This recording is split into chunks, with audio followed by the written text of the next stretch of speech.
Live from KSAT 12, the 6 o'clock news starts right now. It is a case we continue to follow. And new today in the search for Suzanne Simpson, the request of video of Brad Simpson's arrest denied for now. Our KSAT Investigates team sent a request to the Kendall County Sheriff's Office asking for body and dash cam video of Brad Simpson's arrest near Boerne. In their response, the Sheriff's Office is asking the Attorney General to decide if we get that arrest footage. They say that footage could be used in the criminal case against Brad Simpson. We're also learning more about the additional charges that Simpson is facing in the wake of the disappearance of his wife, Suzanne Simpson. In an affidavit we got late last night, police detailed finding an illegal machine gun inside the walls of a home of one of Brad's business associates, James Cotter. Records show the pair worked together to hide that gun, and investigators believe it belongs to Brad Simpson. That arrest affidavit says the text messages exchanged between the two also show that Brad asked Cotter to meet up on October 8th. That's 2 days after Suzanne Simpson was last seen. The affidavit notes that Brad Simpson texted Cotter to go to the Simpsons' Olmos Park home and secure a rifle. Now, fast forward to now, we know the rifle found in Cotter's home has the ability to fire automatically, which is illegal. Brad Simpson's been charged with a prohibited weapons charge as well as tampering with evidence. Both of Simpson's new charges carry $500,000 bonds, bringing his total bond amount up to $3 million. Val Cotter also facing gun charges and has been booked into the Bexar County Jail. As Olmos Park Police and several other agencies are continuing their search for Suzanne Simpson, we spoke with a former prosecutor about the possibility of prosecuting a case like this without a body. That former prosecutor says that while it's not impossible, there are several big challenges. You can watch and read that story on our website right now at KSAT.com. The polls closing on the third day of Texas early voting. We know nearly 44,000 people have cast a ballot in Bexar County today. That's as of about 20 minutes ago. Yeah, saw more lines at polling places today as well. Through 2 days of early voting, the turnout broke county records. Garrett Berger talked to a political expert to find out what's driving people to get out and vote early. After 2 straight days of massive early voting turnout in Bexar County, day 3 brought tens of thousands more voters to the polls. I figured just wanted to get it early, get it done. Either way you vote, something's going to change. And it's not just Bexar County. The state of Texas saw record numbers on the first day, not quite record numbers, but close on the second day. So that tells me that there's voter enthusiasm across the board. But UTSA Political Science Department Chair John Taylor cautioned against reading into whom this could benefit. Or does this mean this is a good thing for the Democrats or a good thing for Republicans? Not necessarily.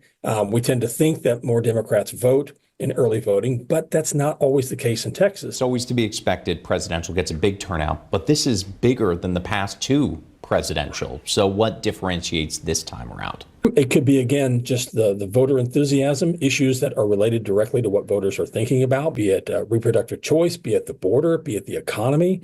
Those are driving voters. It's obvious. Some of the nearly 1.3 million registered Bexar County voters are casting a ballot for the first time, too. I came with what I knew, but I left knowing that I can know more for the next election. But let's get through this one first. Garrett Berger, KSAT 12 News. Now, for anyone trying to avoid a line, we took a look at which early voting centers are the busiest and the slowest. Some south and west side locations are your best shot to get in and out, like Macedonia Baptist Church, the Frank Garrett Center, or Palo Alto College. Compare that to the nearly 2,000 voters a day at Northwest Vista College. Several north side libraries, Encino, Brook Hollow, Cody, and Igo are also much busier than other sites. We have longer lists and more information on KSAT.com if you want to know exactly how busy your polling place is. KSAT's Vote 2024 webpage updated daily with new election stories. You can also find important voting resources like sample ballots, polling locations, so much more. To stay in the loop, just scan the QR code right there on your screen. We've been talking about how it's kind of copy-paste forecast, but I mean, there's nothing keeping anybody from getting out to the polls. At least we got that going out. That's true. Yeah, it's been copy-paste. 88 our high temperature today. That's 8 degrees above average. You know, the record 93, that was set back in 1988. We're still running well above average. Our morning temperature even at 65 is a good 7 degrees above average. And this copy-paste, or what I call cruise control weather, it continues. 88 right now, dew point of 59. So the dew point has dropped a little bit, as it often does this time of day, but it's going to climb right back up again tonight, and that's going to lead to low clouds early tomorrow morning. Clear sky this evening. 81 at 8 o'clock. By 10 o'clock, we're at 74. And then early tomorrow morning, we'll have the low clouds, but sunny in the afternoon. And that means another warm day right up near 90. I think we'll top out in the upper 80s to round out the work week and even creeping into the weekend. Next week, a subtle shift. And we'll talk about how many days it's been since measurable rain in just a bit. Thank you, Adam. Let's check out traffic right now. I want to show you where 410 and Blanco is a slow go. This is the westbound lanes of 410. You can see the access road as well. Very slow going out there. The eastbound lane's not that bad, but it's the westbound lanes that are slowing down as you work your way around and approach I-10 a little further. I don't know if that's what this backup is, but again, 410 and Blanco, very slow going at this hour. A string of fentanyl poisonings has law enforcement and some devastated community members on high alert right now. Monday, 3 teens in Kyle were poisoned by pills laced with fentanyl. 1 died and 2 were hospitalized. In the last hour, we just confirmed a separate 17-year-old in Hays County died Sunday from fentanyl poisoning. All of that a week after a San Antonio man almost died of fentanyl poisoning. Courtney Friedman spoke to 2 mothers who lost their kids to fentanyl years ago, and they want parents to know these drugs are still out there. Have the conversations with your kids. You cannot risk this. It will cost you your life. Kathy Drago lost her son to fentanyl poisoning over 2 years ago, but every loss she's seen since breaks her heart just as much. Most recently, that panic happened October 12th here in San Antonio. A dear friend of mine's son was poisoned by fentanyl. He survived, but barely. Then on Monday in Kyle, outside of Austin, 3 teenagers took these pills that Kyle police say were laced with fentanyl. 1 died and 2 were hospitalized. Police now warning the public about these blue pills with an M on one side and a 30 on the other. They're calling them Perk 30s. They're supposed to be Percocet. They actually look more like oxycodone. Christina Villagrana keeps up with these batches to keep the community aware. She also lost her son to fentanyl poisoning a couple years ago. It's just like a gut punch. It's cases like these that led Drago and Villagrana to form an advocacy organization. Their life's mission to educate, often with urgency. To get this out there immediately, because there's obviously a batch out there that is in San Antonio and is also in Kyle and Hays County. The moms work closely with the DEA and know these poisonings typically come in waves. We rarely hear of a wave coming through when one person is poisoned. It's typically, at least 5 or more. And the last time this happened, it happened in Austin when we lost 11 people in a matter of 36 hours. They're taking this information and in age-appropriate presentations, teaching kids the truth. We're partnering with the DEA tomorrow to go into 8 middle schools.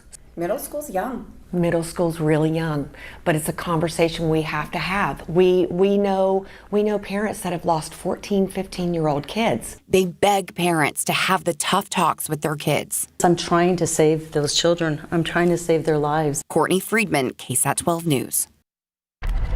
So scary that one pill can kill. All right, let's go to San Marcos now, where a bat flew into a person's hair last week, and that bat has tested positive for rabies. The person now seeking treatment just in case they were exposed to the virus. By the way, rabies spreads through contact of the infected species saliva. It can be deadly, is spread among mammals in the wild. If you ever find yourself in a similar situation, call your local animal control immediately.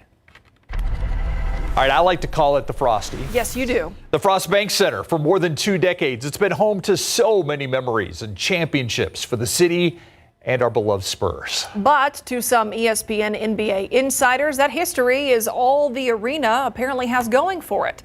In an article published earlier today, a list ranked the Frost Bank Center, or Frosty, the 29th best stadium in the league. Now, technically, that's better than just one arena in the entire league, the Intuit Dome, which insiders chose not to rank, as the Clippers haven't even hosted a regular season game yet in that brand new arena.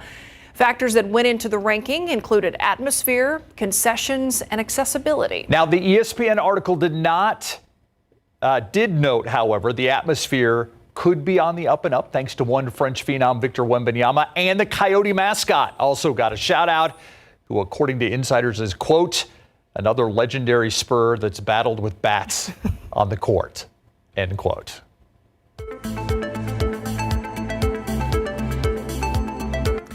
Time now to talk cookies, not the yummy kind, the techie kind. You know those notifications you get from websites asking you to accept all or manage your cookies? We all make a choice or we just X out of that. But what are we agreeing to when we do? We don't see them. We don't actually touch them. And we're always being prompted, do you want to accept cookies? Coming up in a new KSAT Explains, what are cookies, how were they used, and what you should know about answering that prompt the next time it pops up online. KSAT Explains is at 6:30. It's something so many of us are guilty of, doom scrolling. What it is, how it affects certain age groups differently, and what doctors are saying you can do to stop the cycle before it starts. Plus, inches away from disaster, a San Antonio woman woke up to a real-life nightmare inside her home. What she's saying is the reason that she's alive today. That's next on the news at 6.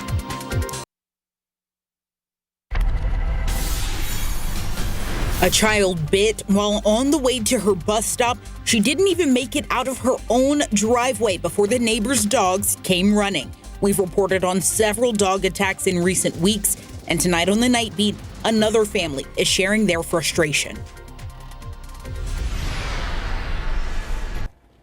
That's tonight on the Night Beat at 10. Well, a matter of inches literally made the difference between life and death for one local woman. That was the distance between her and an out-of-control truck that plowed into a bedroom while she slept. As our Katrina Weber shows us, the owner of the home credits a curb for preventing deadly destruction. A whole team of firefighters deal with damage from one pickup, apparently out of control. San Antonio police say the 28-year-old driver told them he slammed into the home of Magnolia Blossom near Jones Maltzberger after 10 Tuesday night while trying to avoid another car that had stopped short. I could smell like burnt rubber, and it was filling my room with exhaust, so my asthma kicked in. Vicki Davis was just starting to drift off to sleep. Instead, she found herself in the middle of a waking nightmare. I didn't know what the heck was going on, and then I realized there is a truck in my bed, at the foot of my bed. It seems a few inches made all the difference. She says miraculously, the truck stopped just short of seriously hurting her. Yeah, I tell you, hand to God.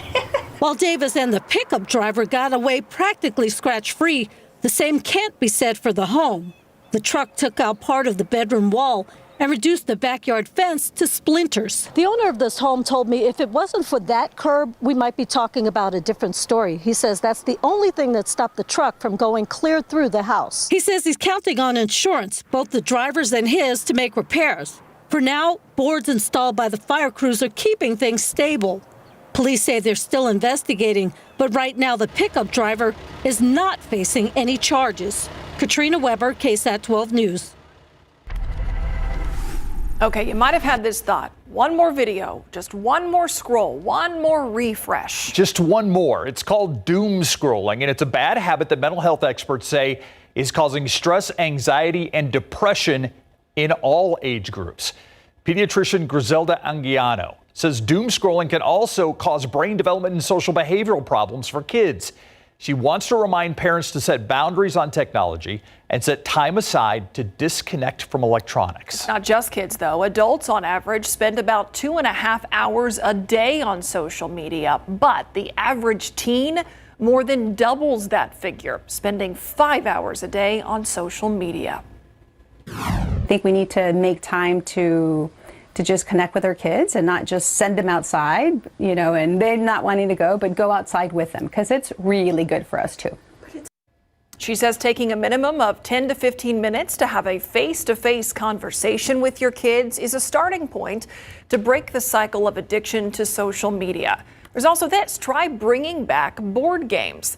The doctor says it's a good way to help kids learn how to deal with failure and have some fun, too. Something social media cannot teach them how to do. Yeah, and my kids love board games. Yeah, I mean, that's been a thing at our house, kind of learning how you lose, how to do that gracefully. Yeah. Sorry. And you don't get a trophy for losing. There you go. Sorry, no. Except I'm a very dominant sorry player. So Yeah. no, just want to throw that You know, out. when I think losing gracefully, I do think of Adam Caskey. All three of us can laugh at that. Nailed it. He's a little competitive. Mousetrap. That was always one of my favorites as a kid, yeah. too. Yeah, Mousetrap. Just trying to. My 4-year-old calls it trap mouse. Trap mouse. I like that. Trap mouse. Probably more accurate. Yeah, true, actually. Come to think of it. All right, let's get to our weather headlines here. And it's really, our weather's on cruise control. So some cloudy mornings, sunny and warm afternoons, above average for this time of year by a pretty good amount, but not record territory. And likely a warm and dry Halloween on the way. And speaking of Halloween, we had another submission. I love this. Yeah, they just keep coming in, so keep them trickling in. We've got, a week now, just about till Halloween, so keep these great photos coming in. And of course, Halloween night, we want the pictures of the costumes on KSAT Connect. It's now been 47 days without measurable rain at San Antonio International. Remember, the record streak is 63 days. I don't see any rain in the foreseeable future within the next 7 to even 10 days. Just the off 10% chance, really, toward the middle of next week. That's it. It's been over 1,000 days, 1,024 days since Bexar County was completely drought-free. And the rainfall potential, the generalized look, it's pretty bleak, not just here, but across most of the lower 48. We're starting to see some of the potential creep into the Pacific Northwest because of an overall pattern shift that's going to favor cooler temperatures and rain in the western U.S. But for us and for right now, notice these wind lines here. There's generally west to east. That generalized west to east flow is a very benign weather pattern, very quiet because we don't have the cooler air plunging southward and the warmer air pushing northward. We don't have the mixture of the air masses. This is a zonal flow. I do anticipate it to change into next week, but the changes won't impact us very much. Notice the upper level high creeping overhead this weekend into early next week. Then a bigger trough digs into the western U.S. next week. And again, I don't think this is really going to affect us other than about a 10 to 20% chance of a weak cool front on Halloween. But I do think this will signify the beginning of more bigger troughs dipping southward, giving us a potential for more fronts as we get into early November. Near 90 next couple of days, upper 80s right near 90. That'll be the case through the weekend. Then we just trim off a few degrees into next week. 88 right now, dew point of 59. Dew points upper 50s near 60, but these numbers will rise tonight. And the nighttime and early morning dew points will be in that muggy category where you'll feel a hint of humidity. It's not tropical, but you'll feel a bit of it. And with the wind off the Gulf of Mexico, that helps create those low gray clouds in the morning. That can sometimes last through the noon hour. So cloudy morning tomorrow at 67, 82 at noon, 89 the high temperature, south-southeasterly wind at 5 to 10. Helotes 85 tomorrow, 90 in Seguin, 88 in Sabinal and Tarpley. And then it's really just more of the same into next week, just the potential for, I think, more pattern shifts right after Halloween. By the way, we're going to be in the Thompson neighborhood tomorrow for Know My Neighborhood, Rocky's Taco House. Yes. It should be fun. Yeah. It will be fun. That'll It'll be be a good great. one. Yeah. Thank you, Adam. All right. I didn't know the Jaguars could play basketball, but oh, wait, Mary, they can. Yes, a new program, Texas A&M San Antonio, down in South San Antonio, getting ready to debut their new men's and women's basketball programs. We'll have more on the Jaguars coming up. Plus, Larry Ramirez will join us again live in Dallas, talking more Spurs basketball after the break.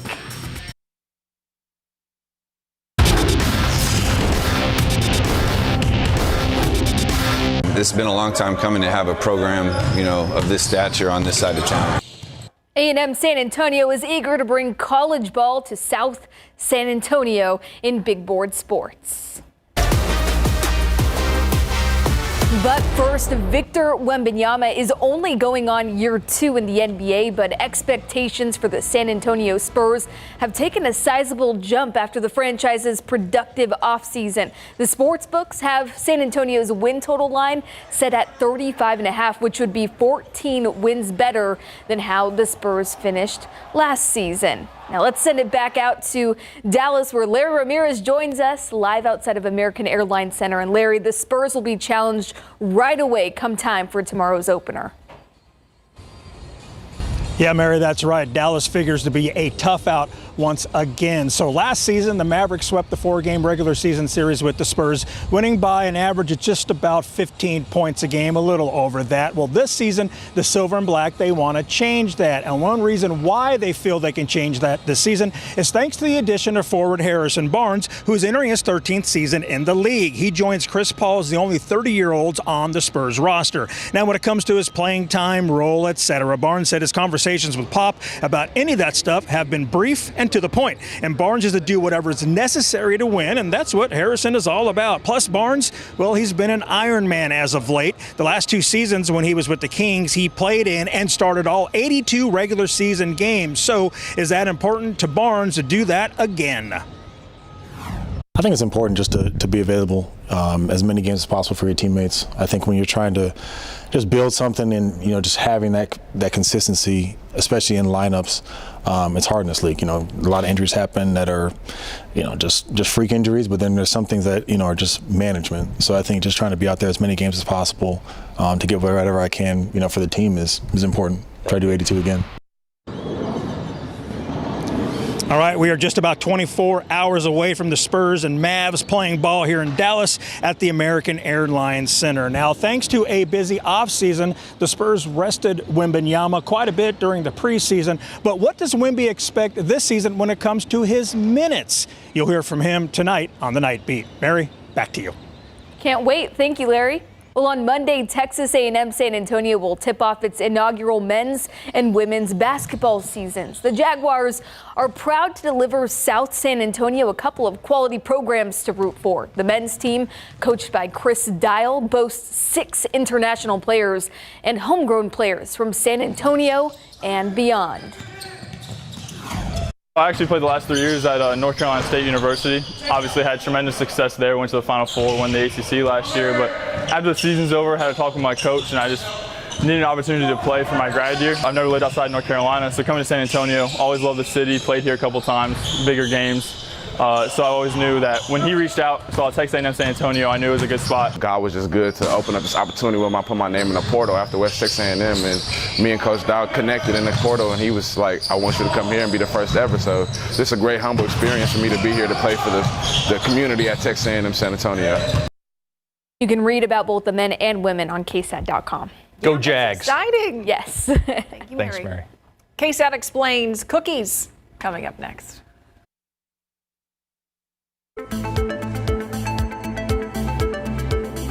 What are cookies? Not the yummy kind, the techie kind. The kind you get notices about when you log on to certain websites. It will say this site uses cookies, and you can choose what to do from there. So what's a cookie? Here's KSAT explains.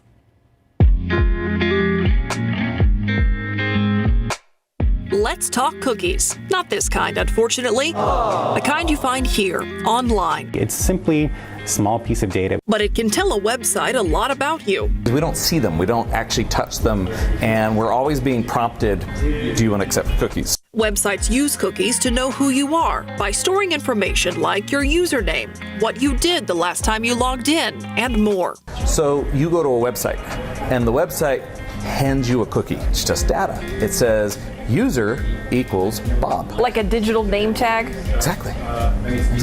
The cookies a website gives you are stored on your device, your phone, your computer, wherever you're using a web browser. Now, anytime that you come to this website, you're going to hand me that cookie every single time. Your browser does it automatically. So that the next time you come back to that website, you'll send that cookie information with your request to the website. And they'll be able to say, oh, okay, I remember this person, they logged in yesterday, this is maybe some of the stuff that they did or some of their settings. Convenient, right? But it does come with some privacy concerns. Let's say you're shopping online for shoes. You go to a website, you browse around, then you go to a different site, like Facebook, for example. And what do you know? There's an ad there for the kind of shoes you were just looking for. That's why it seems like they're following you around, because they are. And it's cookies that they're using to do that. What you search for online isn't necessarily stored in the cookie itself. That's in the website server. But because the cookie has information about you and can help keep track of you, well, now it can keep track of your habits or the things you've been doing, and then that information, that data, can be used by the advertising services to better target you towards different ads. It's the sharing and selling of cookies that has raised those privacy concerns, and the European Union has done something about it. The United States lags pretty far behind on privacy protections. The EU created what's called GDPR. And that stands for the General Data Protection Regulation. Got it. GDPR policies went into effect in Europe in 2018, touted as the toughest privacy and security law in the world. It lays out a long list of regulations on how personal data can be stored and requires users to give consent, saying they're aware and agreeing to their data being collected. And GDPR applies outside of Europe, so long as those sites can be reached by users in the EU, which is why you see those notifications here in the US, making you aware that sites use cookies. So if that box pops up and I hit accept all cookies, what am I agreeing to? You are accepting that they can track you, and generally whatever their privacy policy is. So this is where generally most companies explain what they do with your data. So as you hit eBay and you browse around, they're going to collect information. Oh, you're searching for, I don't know, baby toys or, new baby outfits. Well, they're going to assume that somebody in the household may be pregnant or may have just had a child. And they're going to take that information, they're going to sell it to other people. And so you'll start getting ads that are tailored to someone in that position. Exactly. Cookie notifications might give you the option to accept all, deny all, or manage your cookies. If you hit manage cookies, what does that mean? Managing it should allow you to be able to pick and choose which ones you want to allow, where they're allowed to track you, who they're allowed to sell your information. And unfortunately, most sites do a bad job of putting this out there. That prompt should allow you to view the company's privacy policy if you want to do a little light reading. So what if you see that cookie notification and you don't do anything? You just X out of it. According to GDPR, that does not equal consent.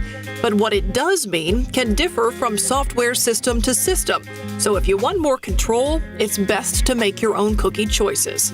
Look at the web browser you're using and see if there's an extension or an add-on that you can use to manage your cookies. And you can say, I want to find an add-on that lets me manage my cookies where I can look through, sort them, I can delete them, I can clear them, I can just prevent them from ever even remaining. If you're worried about your privacy, which you should be, one thing you can even do is disable cookies altogether. That might break some websites, unfortunately, but then you don't have to worry about any of these problems we've talked about.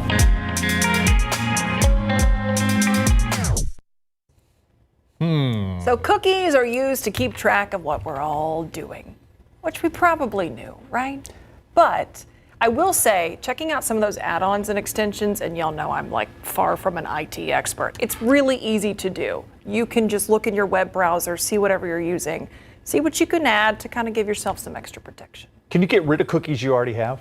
You can. Yes, you can delete some cookies you already have. That all depends on the kind of browser you're using, what options you've got. Okay. I could see a benefit if you really are shopping for something, you're looking, something you don't really know much about, and then say you log into Instagram or Facebook and you get an ad for something you didn't know existed that relates to that product or task that you're trying to accomplish. Kind of like me standing over my phone saying whatever it is I'm searching for, hoping it'll appear on Instagram. Yeah, exactly. Hoping it will. By the way, that's exactly how Myra stands over her phone. Yeah, just like this. In case you're wondering. I am shopping for...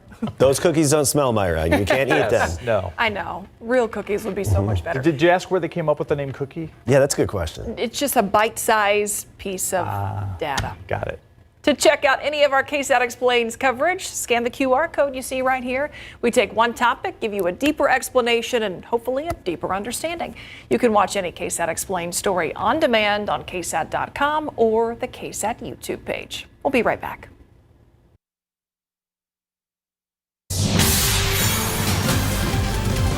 Both candidates for president nearing the home stretch, each with a different approach. Former President Trump ramping up personal attacks on Vice President Kamala Harris at rallies. As Harris stays off the campaign trail for a second day, as Christiana Cordero reports, there are new attacks on Trump, but from former allies and not the Harris team. Today, Democratic VP candidate Tim Walz joined the millions of people who have cast their votes in the presidential election as a searing critique against Trump emerges from the former president's longest-serving chief of staff, retired General John Kelly. In an interview with the New York Times, Kelly calls Trump a fascist, and Kelly says Trump privately asked why his generals couldn't be more like Hitler's generals. Certainly, the former president is in the far right area. He's certainly an authoritarian, admires people who are dictators. He has said that. So he certainly falls into the general definition of fascist, for sure. Kelly's comments mirror similar reporting in The Atlantic magazine, all of which Trump's campaign calls a, quote, outrageous lie. Trump has been open about qualities he admires in authoritarian leaders. In Greensboro, North Carolina last night, Trump praised Russian President Vladimir Putin as well as Chinese President Xi. He runs 1.4 billion people with an iron fist. He's a smart man. He's a fierce man. Kelly, a retired four-star Marine general who spent 45 years in uniform, hasn't endorsed a presidential candidate, instead urging voters consider character over policy. His warning about Trump is not a one-off. At least 11 former Trump officials have all denounced Trump as a danger to the country. In a statement, the Trump campaign stating John Kelly has totally beclowned himself, calling the stories fabricated and adding, Trump has always honored the service and sacrifice of all of our military men and women. The Harris campaign thanked Kelly for stepping forward. All of this is further evidence for the American people of who Donald Trump really is. This is a window into who Donald Trump really is, from the people who know him best. Tonight, Harris will participate in CNN's live town hall from Pennsylvania. This was initially offered as the second presidential debate between the two candidates, but only Harris agreed to that. Christiana Cordero, ABC News, Washington. Live look outside right now, 88 degrees. Nice little sunset out there. A little glow out there over the airport area. Adam? A little orange glow for the season. Well, okay, it's every day if you have clear sky, but we're going to say it's for the season, there you right? For Halloween. Here's a look at some of the extremes we've had on Halloween here in San Antonio since records have been kept in the late 1800s. The warmest, 89 degrees back in 1997. The coldest dropped down to 27 degrees in 1993. And the rainiest, 1.75 inches in 1896. It'd be nice to have a good soaker like that. We're likely to have above average warm and dry conditions for Halloween. We'll talk more about the extended forecast in just a bit.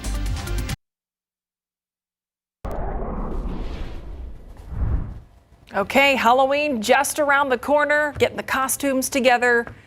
And it's always kind of a toss-up.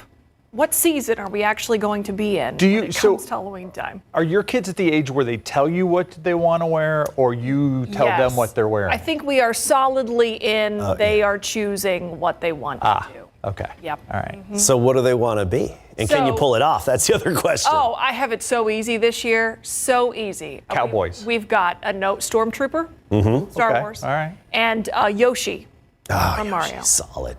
I like that. That's good. Done. Well, what are you and Bobby going to be is the other question. So I got a witch's hat. Okay. And we're not going for we did the whole family theme last year. I'm good with my witch's hat this year. Okay. That's cool. No. I dig it. My candy. Candy and a witch's hat. Mm-hmm. Yep. Yeah, but sweatshirt? No. T-shirt? No, T-shirt. Okay. I'm a shark attack victim. Yeah, that's what I'm going to be. So it's kind of fitting for the weather. You know, it's like it's going to be warm outside and whatnot. And my daughters are going to be sharks with their friend, and it's fitting. I like it. I can't wait to see those pictures. Yeah, it'll be good. All right, let's take a look at Halloween sneak peek. It's likely to be mild. Jackets, you're probably not going to need them. I'd say there's a good 80% chance you're not going to need a sweatshirt or jacket. Dry, very likely to be dry. Only about a 5 to 10% chance of a shower at this time. The wild card is a slight chance for a cool front, which is likely to stall in North Texas along I-20, but there's, that's this far away, things can still change. So there's a slight chance. I'd give that about a 10 to 20% chance of actually happening. I think it's odds significantly favor just more of the same. Being, 88 our high temperature today. New Braunfels made it to 91. Del Rio made it to 91, Cotulla and Carrizo Springs 93. You look at our high temperatures so far this month, and the orange indicates above average afternoon highs. The blue is below average. We've had only 2 below average days, 2 record breaking, 1 record tying afternoon high. Those are just the afternoon high temperatures. And going forward, we're still going to be in the upper 80s, just flirting with 90 through the weekend, basically. Then we trim off a few degrees next week.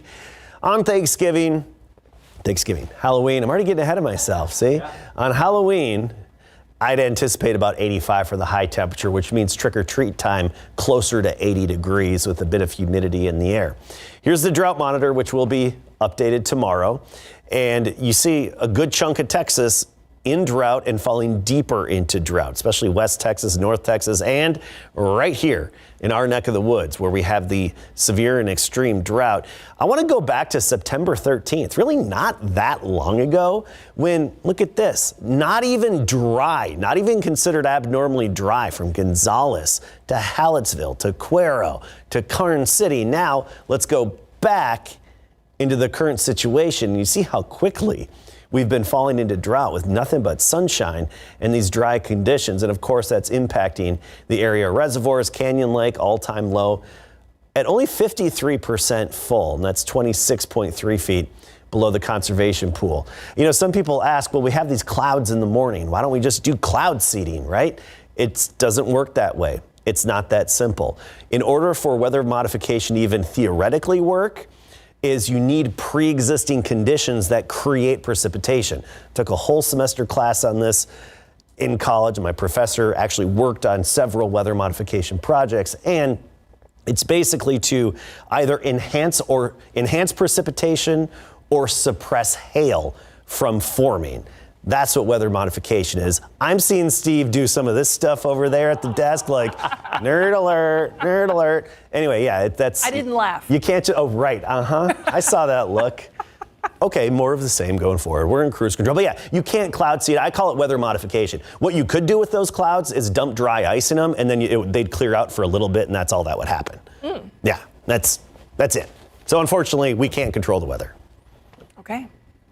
Even weather modification is questionable as to its, how effective it is. I feel like we could spend a whole semester on this. Yeah. Yes.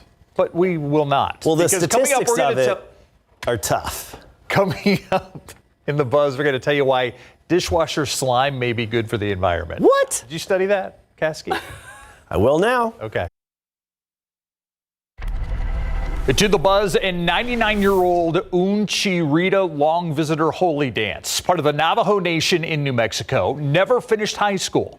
When she finished 8th grade, she had to quit school to take care of her sick mother. Well, with the help of some Navajo leaders and Rita's family, she was just awarded a diploma from her local high school in Rio Rancho. A complete surprise to Rita, and she calls the moment a dream come true. Love to see that. All right, the slime inside your dishwasher? Yes. Builds up. Researchers from the Two Frontiers Project say it could save the planet. They're asking people to help them find special microbes in household appliances, places like dishwashers, shower heads, and water heaters. Some microbes could one day help capture carbon dioxide or break down pollution in those extreme household environments. Could be the key to finding those germs. So I'm still not sure where we send our slime. I don't know. I'm not sure. Do we pack it up? Ship it off? That's what I want to know. Yeah. Will UPS take it? We'll be right back. That is all of our time. Thanks so much for watching the news at 6. See you on the Night Beat at 10.